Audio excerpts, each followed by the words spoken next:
أعوذ بالله من الشيطان الرجيم.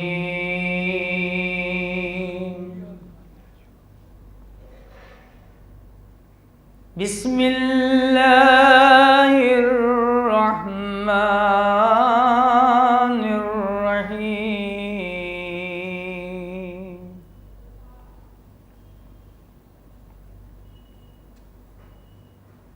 يسبح لله ما في السماوات وما في الأرض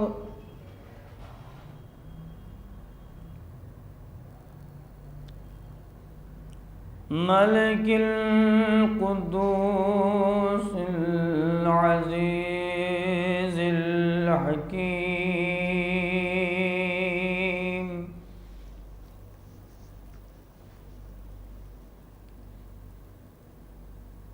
هو الذي بعث في الأمين رسولا منهم يتلو عليهم آياته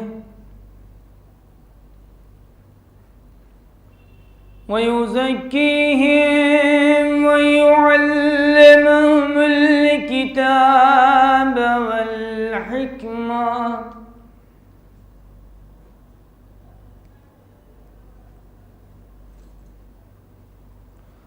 وإن كانوا من قبل لفي ضلال مبين.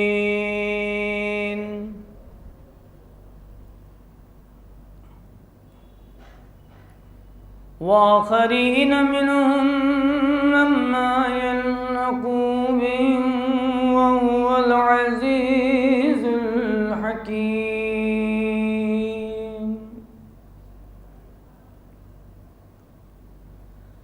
ذلك فضل الله يؤتيه من يشاء والله ذو الفضل العظيم.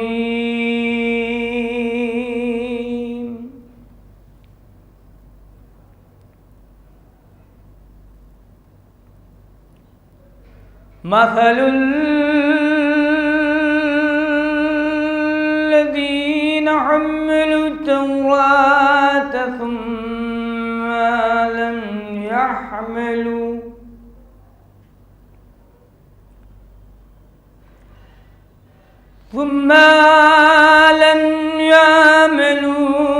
كمثل الحمار يحمل أسفارا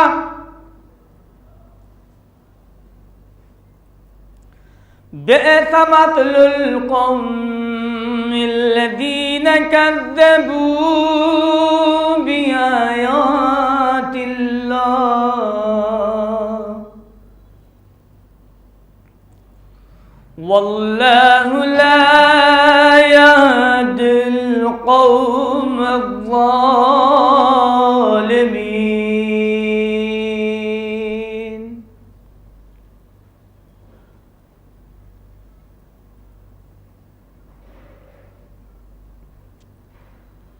قل يا أيها الذين هادوا إن زعمتم أنكم أولياء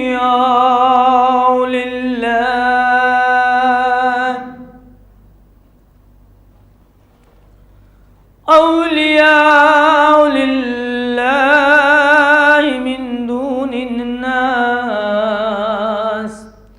فتمنوا الموت إن كنتم صادقين.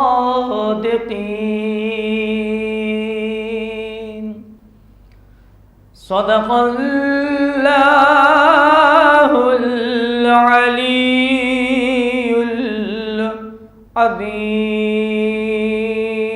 العظيم. اللهم صل على محمد وآل محمد. ایک صلوات کا سورہ محمد اللهم صل على محمد وآل محمد. اب میں بڑی ادب و احترام کے ساتھ سوز خانے کے فرائض کو انجام دینے کے لیے جناب مرزا عباس صاحب کی خدمت میں درخواست گزار ہوں۔ حضرات ان کی آمد کے لیے ایک بلند ترین صلوات کا سہارا دیں۔ محمد و آل محمد صلوات اللہ۔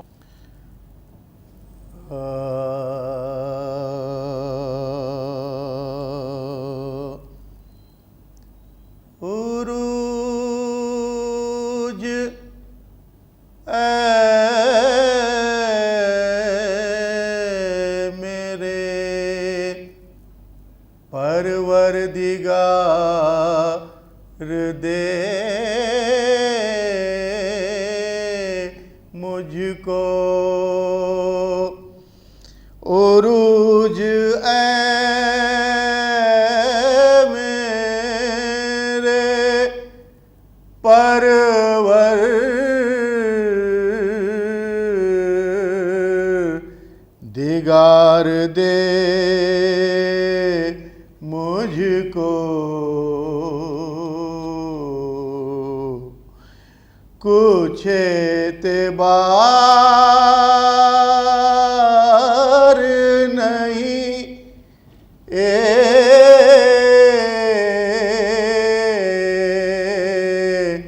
اعتبار دے مجھ کو خزاں میں رنگ برنگے بہار دے مجھ کو پائے وقار محمد وقار دے مجھ کو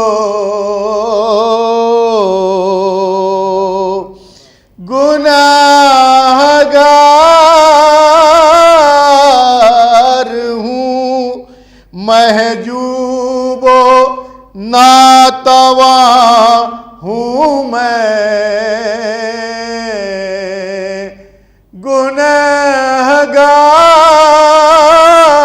گناہگار ہوں محجوب و ناتواں ہوں میں تیرے نبی کے نواسے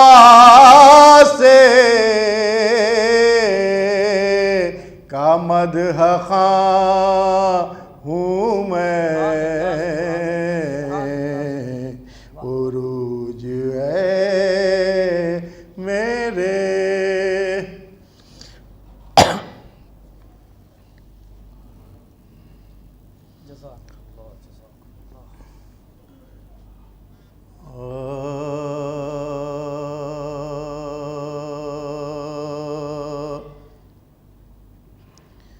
غبارے رہے رفتگاں رہ گیا غبارے رہے رفتگاں رہ گیا تصور میں ایک کارواں رہ گیا غبارے رہے رفتگاں رہ گیا انوکھی رہی دعوت نینواں انوکھی رہی دعوت نینواں ارے تشنا لب مہمان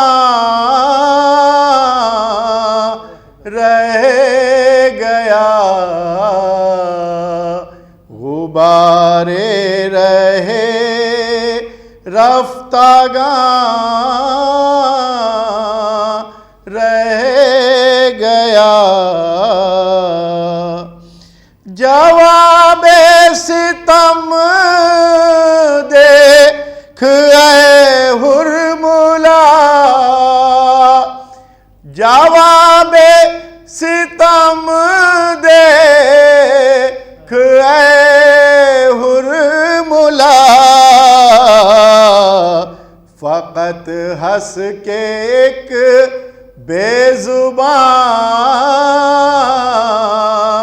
رہ گیا، غبارے رہے رفتگاں رہ گیا، ستاتی رہی لہجے اکبر کی یاد، ستاتی رہی لہجے اکبر کی یاد، اسیروں میں ذکر اذاں رہ گیا، غبارے رہے رفتگاں رہ گیا، مدینہ کہاں اور کہاں کربلا، مدینہ کہاں اور کہاں کربلا، کہاں کا مسافر کہاں رہ گیا، غبارے رہے رفتگاں رہ گیا، بیاباں سے جنت بنی کربلا، بیاباں سے جنت بنی کربلا، مدینے میں خالی مکان رہ گیا، غبارے رہے رفتگاں رہ گیا، نہ پھر باغ زہرا میں آئی بہار، نہ پھر باغ زہرا میں آئی بہار، زمانے میں ذکر خزاں رہ گیا، غبارے رہے رفتگاں رہ گیا، جلے اس طرح سے خیام حرام، جلے اس طرح سے خیام حرام، زمین رہ گئی آسمان رہ گیا، غبارے رہے رفتگاں رہ گیا، یہ معنی خیام حرم جل گئے، یہ مانا خیام حرم جل گئے، ہمارے دلوں میں دھواں رہ گیا، غبار رہے رفتگاں رہ گیا، غبار رہے۔ جزاکم اللہ جزاکم۔ صلوات کا سارا محمد صلی اللہ محمد وآل محمد۔ پیاس میں دکھلائیوں دریا دلی عباس نے، پیاس میں دکھلائیوں دریا دلی عباس نے،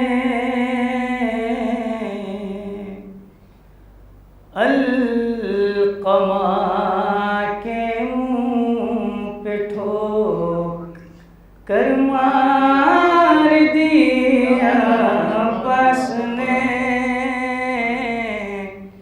پیاس میں دکھلائیوں۔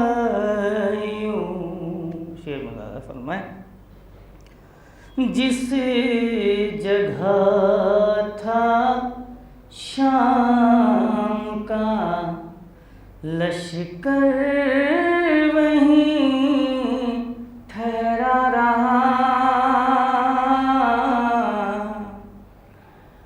ڈال دی جب ایک نگاہ برہمی عباس نے،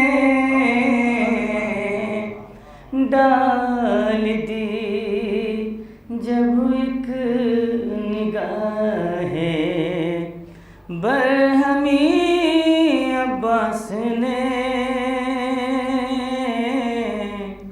کربلا میں مقصد شبیریت کے واسطے،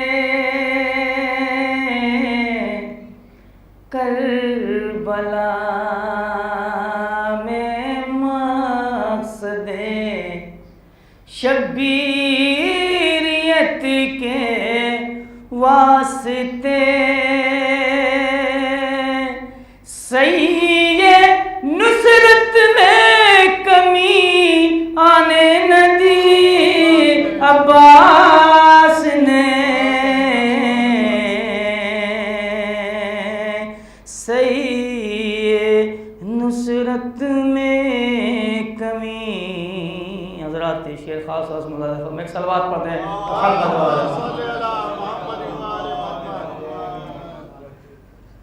اپنی بدبختی پہ موجے سر پٹکتی ہی رہی، مونا دریا کو لگایا جیتے جی عباس نے،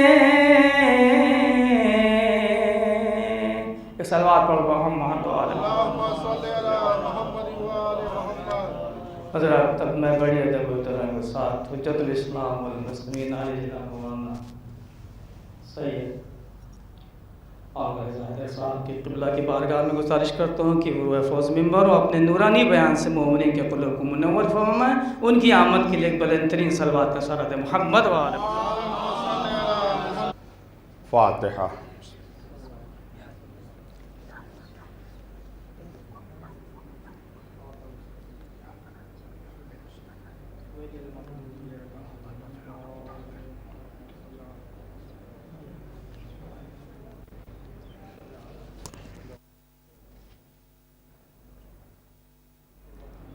لا حول ولا قوة إلا بالله العلي العظيم أعوذ بالله من الشيطان اللعين الرجيم بسم الله الرحمن الرحيم الحمد لله رب العالمين نحمده ولا نعمه ونستعينه ولا طاعته ونؤمن به حقا ونتوكل عليه صدقا ونشهد أن لا إله إلا الله وحده لا شريك له كلمة جعل الإخلاص تاويلها وزمنا في القلوب موصولها وأنار في الفكر معقولها الممتنع عن الأبصار رؤيته ومن الألسنة صفته ومن الأوهام كيفيته ثم الصلاة والسلام والتحية والإكرام على أشرف الخلق سيد المرسلين بالقاسم المصطفى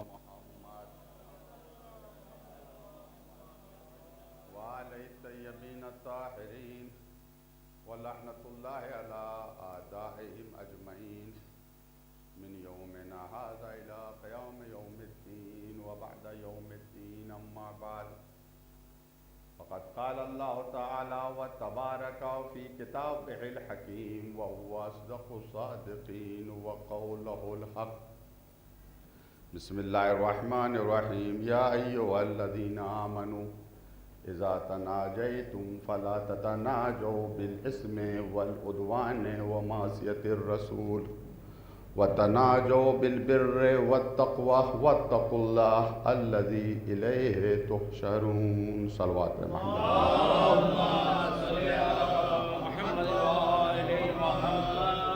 ذات ایک مرتبہ سورہ حمد اور 3 مرتبہ سورہ توحید تلاوت فرما کر جملہ مومنین مومنات خصوصاً مرحوم محمد مہدی صاحب، مرحومہ سلطانہ مہدی صاحبہ، مرحوم محمد ظہیر صاحب، مرحومہ کنیز زین العابدین بیگم صاحبہ، مرحوم سید نذیر حسین زیدی صاحب، مرحومہ کنیز کبریٰ بیگم صاحبہ کی ارواح کے لیے سارے ثواب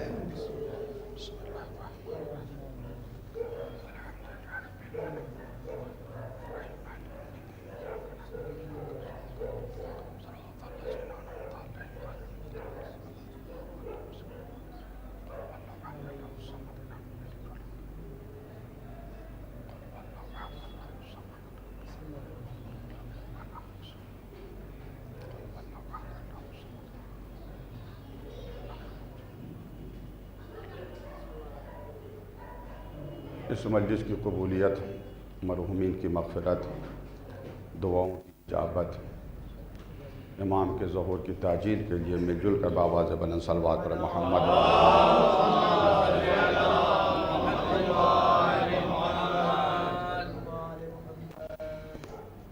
پروردگار کا شکر ہے کہ ایک موقع اور ملا حاضر ہونے کا۔ یہ جو 2 مجالس ہیں، ان مجلسوں کا موضوع ہے مناجات امام حسین علیہ السلام۔ جو نجوہ، جو مناجات آپ نے نشیب میں کی ہیں، 40 جملے ہیں، انشاءاللہ وہ مناجات میں آپ کے سامنے عرض کروں گا، اور جہاں تک ممکن ہو سکا اور دامن وقت میں گنجائش رہی کچھ جملات کی میں شرح اور وضاحت بھی کروں گا۔ سورہ مجادلہ کی آیت نمبر 10، جس کی تلاوت کا میں نے شرف حاصل کیا۔ آج کی مجلس کل کی مجلس کے لیے ایک زمینہ ہے، تمہیدی گفتگو ہے آج کی مجلس۔ نجوہ کہتے کسے ہیں؟ جب نجوہ سمجھ میں آئے گا تب مناجات سمجھ میں آئے گی کہ نجوہ کیا ہے۔ یا ایہا الذین آمنو، اے مومنو، نجوہ مت کرو۔ نجوہ کہتے ہیں کان میں بات کا کہنا۔ اردو میں اگر ترجمہ کیا جائے تو مناسب ہوگا کانا پھوسی کرنا، سرگوشی کرنا۔ اے مومنو نجوہ مت کرو۔ اگر کر بھی رہو نجوہ تو تمہارا نجوہ گناہ کا نہیں ہونا چاہیے۔ فلا تتناجوا بالاسم والعدوان ومعصیۃ الرسول۔ کسی کے کان میں اگر کوئی راز کی بات کہہ رہے ہو تو کوئی گناہ والی بات نہ ہو، نافرمانی بات والی نہ ہو کہ رسول کی نافرمانی ہو رہی۔ تناجو، نجوا کرو، یعنی راز کی بات کہو، کان میں بات کہو، بالبر والتقوی، مگر نیکی والی بات ہو یا تقوی والی بات ہو، اللہ سے ڈرتے رہو، اس اللہ سے جس کے حضور میں تمہیں ایک دن حاضر ہونا ہے۔ یہ ہے آیت کا ترجمہ۔ نجوا یعنی آپ کسی سے راز کی بات کہیں، کان میں بات کہیں، اسے کہتے ہیں نجوا۔ یہ 3 طرح کا ہوتا ہے۔ انسان سے نجوا کرے یعنی کان میں بات کہے، وہ میں نے آیت آپ کے سامنے پڑھی۔ یہ نجوا 2 طرح کا ہے، یا تو برائی کا ہوگا، گناہ کا ہوگا، یا اچھائی کا ہوگا۔ اچھائی کا ہے تو اچھا ہے، گناہ کا ہے تو گناہ ہے۔ تو انسان سے نجوا کرے، ایک نجوا شیطان کی طرف سے ہوتا ہے۔ وہ کیا ہے؟ انما النجوا من الشیطان۔ وہ شیطان بھی کان میں آ کے کچھ پھونک دیتا ہے، وسواس ڈالتا ہے نا، کان میں آ کے پھونک دے۔ انما النجوا من الشیطان، کیوں کہے نجوا کرتا؟ لیحزن الذین آمنوا، تاکہ مومن بیچارہ رنجیدہ ہو جائے۔ یہ جو کرتا ہے نا نجوا کان میں آ کے کہے گا ارے ابھی تو مجلس شروع نہیں ہے، بعد میں چلے جانا، ابھی تو جماعت نہیں ہو رہی، بعد میں چلے جانا۔ یہ شیطان کا نجوا ہے، تاکہ مومن بیچارہ رنجیدہ ہو جائے۔ لیکن قرآن کیا کہہ رہا ہے؟ آیت کیا کہہ رہی ہے؟ فَلَيْسَ بِضَارِّهِمْ شَيْئًا۔ شیطان کا نجوا مومنوں کو نقصان نہیں پہنچا سکتا جب تک اللہ اجازت نہ دے۔ تو یہ نجوا شیطان کی طرف سے، انسان کے کان میں بات کہی اور شیطان نے آ کے کان میں پھونک دیا۔ ایک نجوا وہ ہے جو پیغمبر اسلام سے تنہائی میں کوئی کرے، ان کے کان میں کوئی بات کہے۔ یہ عربوں کی عادت پڑ گئی تھی، خاص کر بڑے آدمیوں کی۔ کچھ لوگ ایسے ہوتے ہیں جب تک کسی کے کان میں بات نہ کہہ دیں وہ ہضم ہی نہیں ہوگا۔ اب بات کرنے کا مقصد یہ نہیں ہوتا کہ کوئی راز کی بات کہہ رہے ہوں، عموماً یہ ہوتا ہے کہ بتانا چاہتے ہیں کہ ان کے تعلقات بڑے اچھے ہیں، تبھی تو کھانا پوسی ہو رہی ہے، ان کے کان میں بات کہہ رہے ہیں۔ تو وہ عربوں کی عادت پڑ گئی تھی، پیغمبر کے پاس آتے تھے، نجوا کرتے تھے، کان میں بات، بیچارے غریب، ان کا حق مارا جاتا تھا۔ قرآن کی ایک آیت نازل ہوئی سورہ مجادلہ کی، یا ایھا الذین آمنوا اذا ناجیتم الرسول فقدموا بین یدی نجواکم صدقہ ذلک خیر لکم واطہر۔ اے مومنو، اگر رسول سے تم تنہائی میں گفتگو کرنا چاہتے ہو، کان میں کوئی بات کہنا چاہتے ہو، تو ہم ٹیکس لگا رہے ہیں تم پر۔ ٹیکس کیا ہے؟ تھوڑا سا صدقہ دے دو۔ یہ صدقہ جو دو گے اس میں تمہارے لیے خیر بھی ہے اور پاکیزگی بھی ہے، یعنی صدقہ دینے کا فائدہ تمہیں ملے گا، تھوڑا سا صدقہ دے دو۔ فخر رازی صاحب جن کے لیے کہا جاتا ہے یہ امام المفسرین ہیں، اہل سنت کے بہت بڑے عالم دین گزرے ہیں۔ ان کی ایک تفسیر کی کتاب ہے مفاتیح الغیب، تفسیر کبیر کے نام سے بھی مشہور ہے۔ اس میں یہ فرماتے ہیں کہ جو آیت نجوا آئی ہے، منع کیا گیا مومنوں، رسول سے اگر کان میں تنہائی میں گفتگو کرنا چاہتے ہو تو تھوڑا صدقہ دے دو۔ یہ قرآن کی واحد آیت ہے جس پر ایک ہی نے عمل کیا ہے، اور اس کے علاوہ کسی نے عمل نہیں کیا۔ یہ حکم فخر رازی صاحب نے ایک روایت نقل کی کہ 10 دن تک رہا، 1-2 دن تک نہیں، 10 دن تک یہ حکم رہا۔ کس نے صدقہ دیا؟ کسی نے نہیں دیا۔ مولا کائنات کے پاس 1 دینار تھا، دینار سونے کا ہوتا ہے، درہم چاندی کا ہوتا ہے، 1 دینار 10 درہم کے برابر ہوتے ہیں۔ قرآن نے یہ تو حکم دیا صدقہ دے دو، مگر کمیت نہیں بیان کی کتنا صدقہ دو، جو تمہاری استطاعت میں ہو۔ چینج کرایا اسے، ہمارے لوگوں کی زبان میں بھنایا تو 10 درہم ہو گئے، 1 درہم دیا، رسول سے سوال کیا، دوسرا تیسرا، 10 دن تک یہ حکم رہا۔ پھر اس کے بعد یہ حکم منسوخ ہو گیا، یعنی ڈیلیٹ ہو گیا۔ امتحان تھا لوگوں کا۔ اب دیکھیں اس آیت پر امام علی کے علاوہ کسی نے عمل نہیں کیا، صرف مولا کائنات نے عمل کیا، اور بقول فخر رازی صاحب کے 10 دن تک یہ حکم رہا، یعنی 10 دن تک بزم رسالت میں سناٹا رہا۔ بڑے بڑے سوچتے رہے، کبھی جیب میں ہاتھ ڈالتے ہوں گے، کبھی نکالتے ہوں گے، دوں یا نہ دوں تو کتنا دوں، مگر جس نے ہر میدان میں سبقت حاصل کی اس نے یہاں پر بھی سبقت حاصل کی۔ یہ نجوہ پیغمبر سے کیا جاتا ہے، کان میں بات کی جاتی ہے۔ تو یہ 3 طرح کا نجوہ ہوا، توجہ چاہ رہا ہوں۔ انسان سے کوئی راز کی بات کہے، نجوہ کہلائے گا۔ شیطان کی طرف سے بھی نجوہ ہوتا ہے، پیغمبر سے اگر کرنا چاہتے ہو نجوہ، دل کی بات کہنا چاہتے ہو، راز کی بات، تو تھوڑا صدقہ نکال دو۔ امام علی کے علاوہ کسی نے اس آیت پر عمل نہیں کیا۔ جملہ کہنا چاہتا ہوں، اور ارباب علم تشریف فرمائیں، صدقہ دے کر جو علم حاصل کرے اسے امت کہتے ہیں، صدقہ کھا کر جو علم حاصل کرے، زکوٰۃ کھا کر جو علم حاصل کرے وہ امت کے افراد ہوتے ہیں، اصحاب ہوتے ہیں، اور جو صدقہ دے کر رسول سے علم حاصل کرے وہ اہل بیت میں سے ہوتے ہیں۔ صلوات محمد و آل محمد۔ یہی نجوہ، یہی راز کی بات اگر خدا سے کہی جائے تو اسی کو مناجات کہتے ہیں۔ یہی جو نجوہ ہے اگر اللہ سے اگر کوئی کرے تو اسی کو مناجات کہتے ہیں۔ ہمارے یہاں اردو میں جب لفظ مناجات آتا ہے تو ذہن میں وہ فریادی ماتم کا تصور آتا ہے۔ ہو سکتا ہے وہ بھی مناجات ہو، میں نے انکار نہیں کہہ رہا ہوں، لیکن مناجات کیا ہے؟ دل کا راز اللہ سے کہنا۔ دیکھیں ایک دعا ہے اور ایک نجوہ یعنی مناجات ہے، دونوں میں فرق ہے۔ دعا کسے کہتے ہیں اور مناجات کسے کہتے ہیں، نجوہ کسے کہتے ہیں؟ حاجت گفتن مانگنے کا نام دعا ہے، دل کی بات کہنے کا نام نجوہ ہے۔ جو اللہ سے مانگے وہ ہے دعا، اور جو اپنے دل کا حال اللہ سے بیان کرے وہ ہے مناجات۔ تو دعا بلند آواز سے بھی کی جاتی ہے، کریں بلند آواز سے، لیکن نجوہ ہمیشہ آہستہ سے کیا جاتا ہے تاکہ کوئی تیسرا نہ سننے پائے۔ یہ دونوں چیزیں دعا اور نجوہ یعنی مناجات جس عبادت میں جمع ہو جائیں اسی کو نماز کہتے ہیں۔ یہ دونوں جس عبادت میں جمع ہو جائیں وہ عبادت نماز کہلاتی ہے۔ اب سمجھ لیجیے کہ نماز کتنی عظیم عبادت ہے، تبھی تو قرآن نے کہا وَاسْتَعِينُوا بِالصَّبْرِ وَالصَّلَاةِ، مدد مانگو۔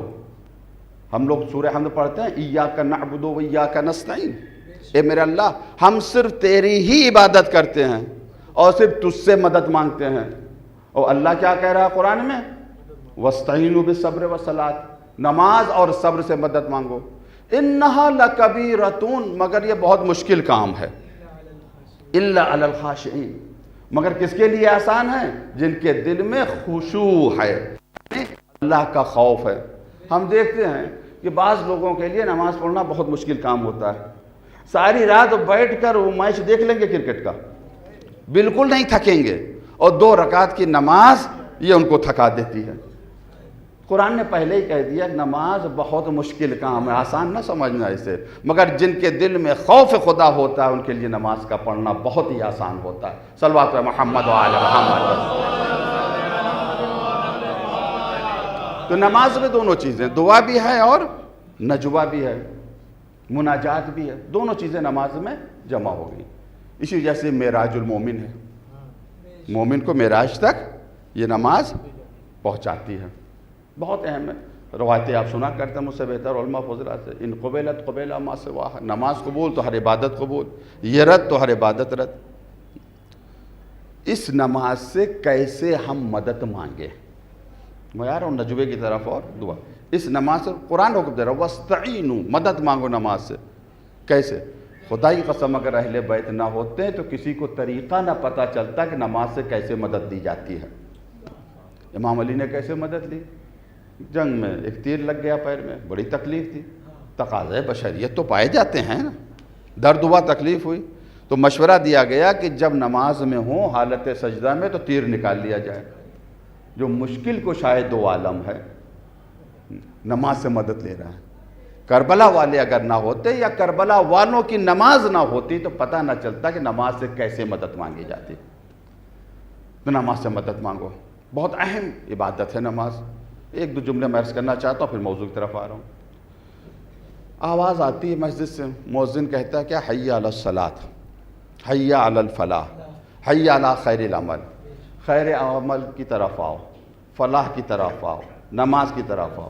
مؤذن بلا رہا ہے، یہ اپنی طرف سے بلا رہا ہے نہیں، اللہ کے حکم سے بلا رہا ہے، اللہ کے کہنے سے بلا رہا ہے۔ چاہے میں مثال دوں تاکہ بات بچوں کو سمجھ میں آئے کہ نماز کی اہمیت کیا ہے۔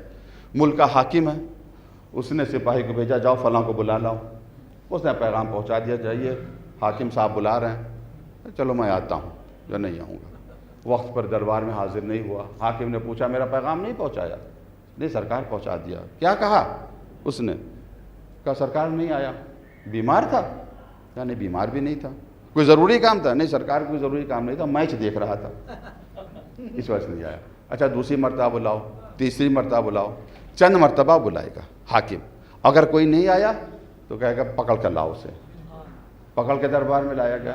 کیا میرا پیغام تم تک نہیں پہنچا؟ پہنچا. کیوں نہیں آیا؟ اب خاموش.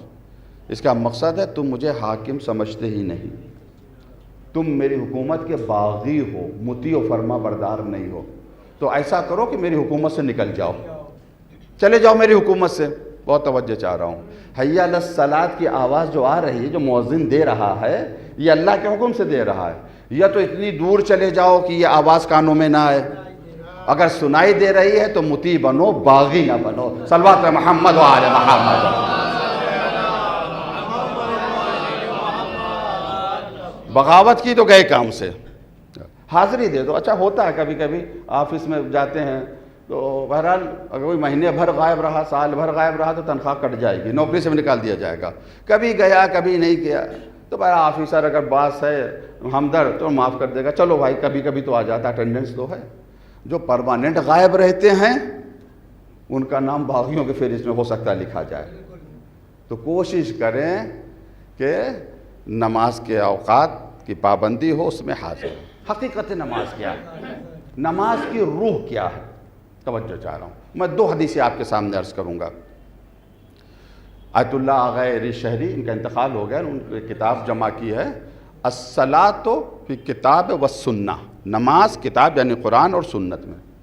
پہلی حدیث وہاں کی ہے، ان المصلی اذا صلی، نماز پڑھنے والا جب نماز پڑھتا ہے، فَإِنَّهُ يُنَاجِي رَبَّهُ تبارک و تعالی، وہ نماز نہیں پڑھتا، اپنے رب سے مناجات کرتا ہے، نجوہ کرتا ہے اپنے رب سے. نماز نہیں پڑھتا ہے، نماز اس کا نجوہ ہے یہ.